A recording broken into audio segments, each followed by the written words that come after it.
Halo semuanya, selamat datang kembali di channel ini dan terima kasih buat kalian yang selalu datang ke channel ini.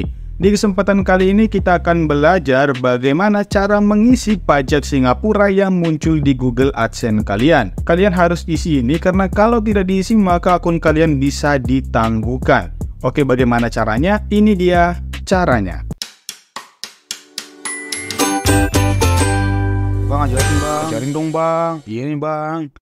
Kali ini seperti di judul videonya, kita akan belajar bagaimana cara menambahkan info pajak Singapura. Beberapa kasus ada orang-orang yang lupa untuk mengisi data pajak Singapura karena merasa bukan orang Singapura, pada akhirnya akun mereka ditangguhkan.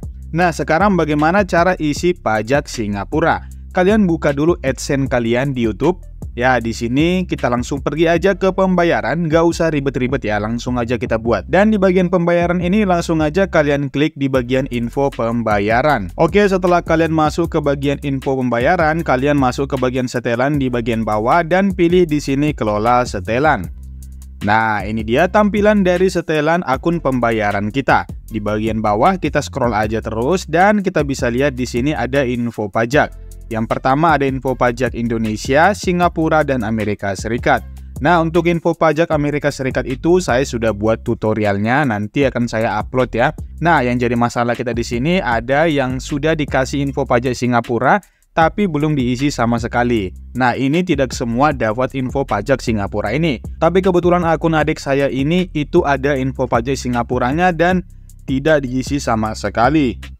Nah, sekarang kita akan isi info pajak Singapura. Kalian juga kalau misalnya punya info pajak Singapura ini langsung kalian isi aja. Jangan dibiarkan karena kalau kalian biarkan kalian bakalan ditangguhkan akun AdSense-nya.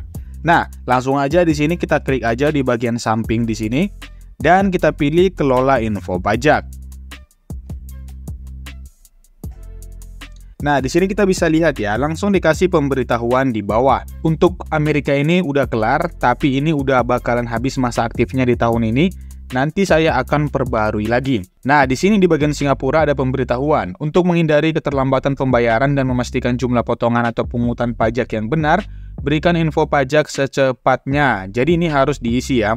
Di sini dibuat, Google mungkin diwajibkan secara hukum untuk mengumpulkan informasi pajak Singapura Anda. Nah, kenapa kita bisa dapat notifikasi tentang pajak Singapura dikatakan di sini? Karena di sini Anda mendapatkan penghasilan atau menerima pembayaran.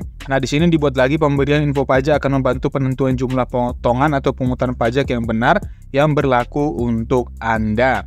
Nah, di sini tidak ada info pajak yang tercatat, makanya kita akan isi di bagian Singapura ini. Nah, sekarang kita langsung pilih aja tambahkan info pajak. Di sini langsung aja pilih mulai formulir. Setelah sampai di bagian ini kita akan isi aja ya. Ini nggak terlalu banyak ya teman-teman. Nah, sekarang di bagian atas itu di bagian info bisnis, untuk jenis bisnisnya di sini kalian pilih aja yang perorangan atau pemilik tunggal. Nggak usah buat yang lain-lain karena nanti bakalan ribet. Kalian bakalan dimintai dokumen-dokumen lain yang harus kalian masukkan. Di sini langsung aja pilih perorangan atau pemilik tunggal.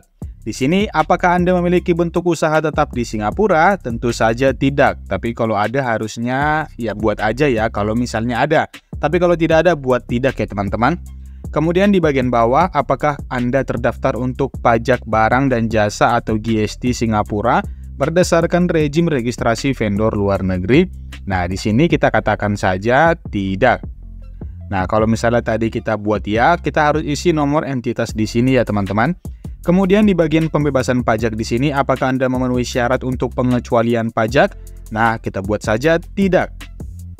Setelah itu, apakah Anda memenuhi syarat untuk pengecualian pajak atau tarif pajak yang lebih rendah? Kita buat saja tidak. Nah, teman-teman, ini langsung aja buat tidak semuanya karena ada aturan kalau kita buat ya itu maka kita akan dimintai dokumen. Sebagai contoh di sini kalau kita buat ya, nah di sini kita akan diminta untuk memasukkan dokumen yang valid ya teman-teman tentang bukti domisili pajak. Kalau misalnya kalian punya, ya kalian ngerti soal ini, kalian langsung isi aja nggak apa-apa. Tapi kalau nggak mau ribet, langsung aja pilih tidak. Nah, kalau sudah seperti ini, langsung aja kita pilih kirim ya teman-teman.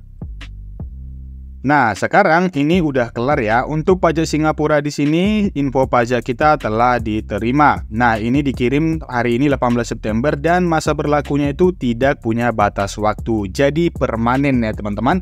Jadi sampai di situ saja tentang cara mengisi pajak Singapura. Semoga kamu nggak bingung-bingung lagi untuk memasukkan pajak yang satu ini. Oke, semoga kalian yang jadi konten kreator dapat gaji banyak di bulan ini ya. Sampai jumpa di konten berikutnya.